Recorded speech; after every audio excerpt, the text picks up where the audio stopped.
बहुत स्वागत। और देखिए इन्हीं तालियों के साथ ये हमारी एक खूबसूरत तस्वीर आती है कि हम आत्मनिर्भर भारत के आत्मनिर्भर किसान हैं, आत्मनिर्भर हमारी महिलाएं हैं जो नेचुरल फार्मिंग करती हैं, ऑर्गेनिक फार्मिंग कर रही हैं। क्योंकि लगातार हमारे जो देश की तरक्की के लिए सही मायने में कहा जाता है कि जितने ज़्यादा हमारे अन्नदाता प्राकृतिक खेती से जुड़ेंगे, ऑर्गेनिक खेती से जुड़ेंगे, क्योंकि आने वाले समय की जो मांग है कम लागत ज़्यादा मुनाफा। तमाम यहाँ पर हमारी किसान बैठे हुए हैं, किसान महिलाएं हैं और केवी के कृषि विज्ञान केंद्र से तमाम अधिकारी भी बैठे हुए हैं। लेकिन महिलाओं से शुरुआत करूं उससे पहले मैं एक बार किसान भाइयों से पूछ लेते हैं। जी सर, आप खड़े होइए। नमस्कार जी। नमस्कार। क्या नाम है आपका? आचार्य चंद्र प्रकाश कुशवाहा। अच्छा, तो देखिए आचार्य जी, प्राकृतिक खेती का बोलबाला ज़्यादा है कि नेचुरल फार्मिंग की तरफ आइए। हम जितना ज़्यादा ऑर्गेनिक लगाएंगे उतना ज़्यादा हम बीमारियों से दूर रहेंगे। तो इसको लेकर आपका जो गाँव है कितना जागरूक है? देखिए, खेती तो हमेशा से होती चली आई है। हमारे पुरखे भी करते थे, आज भी हम भी कर रहे हैं, आने वाली पीढ़ियां भी करेंगी। लेकिन जो कभी पुरानी चीज़ें आज की पीढ़ी भूल चुकी थी, ऐसी चीज़ों को, ऐसी वैरायटी, ऐसे बीजों को जो विलुप्त हो चुकी है, ऐसे बीजों को हम लोग आज अपने खेतों पर उगा करके कर रहे हैं, जिसमें बगैर रासायनिक, बगैर केमिकल के उसको उगाते हैं। उगा करके उत्पादन करके खुद उपभोग करते हैं और मार्केट में बेच करके अच्छा हम मुनाफा भी कमा रहे हैं। जी। अच्छा, प्रयागराज की बात कर रहे हैं और महाकुंभ भी चल रहा है। ऐसे में इस बार किसानों को कितनी कहीं ना कहीं किसान इससे कितना जुड़ा हुआ है?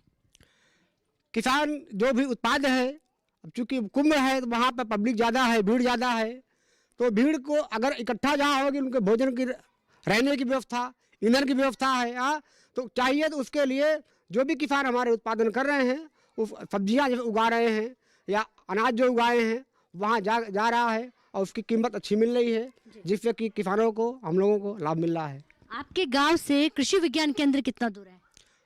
यहाँ से हमारे गांव से कृषि विज्ञान केंद्र 15 किलोमीटर की दूरी पे है, जो कि शहर से पहले ही है।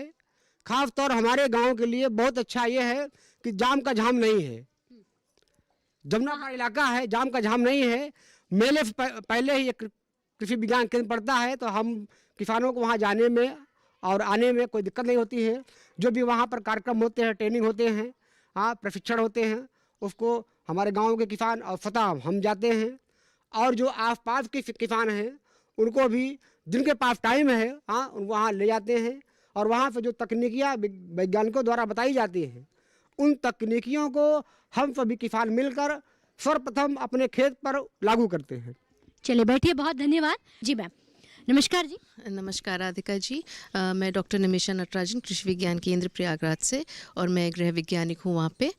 और यहाँ पे जो टिकरी तालुका में आप देख रही हैं कि हमारी जो है किसान महिलाएं बैठी हुई हैं, ये जो है बेसिकली जो वर्मी कंपोस्ट होता है उसमें मदद करती हैं।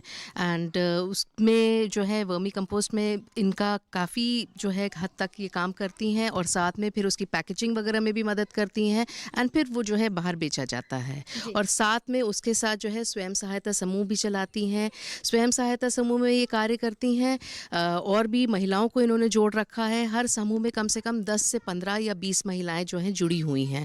और साथ ही में जो भी पैसा इकट्ठा होता है वो ये बैंक में जमा करती हैं, और जिसको जैसा ज़रूरत होती है, या तो वो घर के लिए या बिज़नेस के लिए जो भी ज़रूरत होती है, तो वो उसमें से आप एक अमाउंट ले सकते हैं, और फिर जो है वो समूह इसी तरीके से काम करता है। तो तमाम इस गांव की महिलाएं हो जुड़े हुए हैं नेचुरल फार्मिंग? जी, बहुत सारी महिलाएं हैं, और ज़्यादातर महिलाएं स्वयं सहायता समूह से जुड़ी हुई हैं, और बहुत सारी महिलाएं अचार, पापड़, चटनी, ये सारी चीज़ें भी कर रही हैं इसका। तो देखिए टिकरी तालुका के गांव की बात हो रही है, किस तरह से विकास की ओर आगे बढ़ रहे हैं, उस पर चर्चा करें। सर, आप खड़े हो जाइए।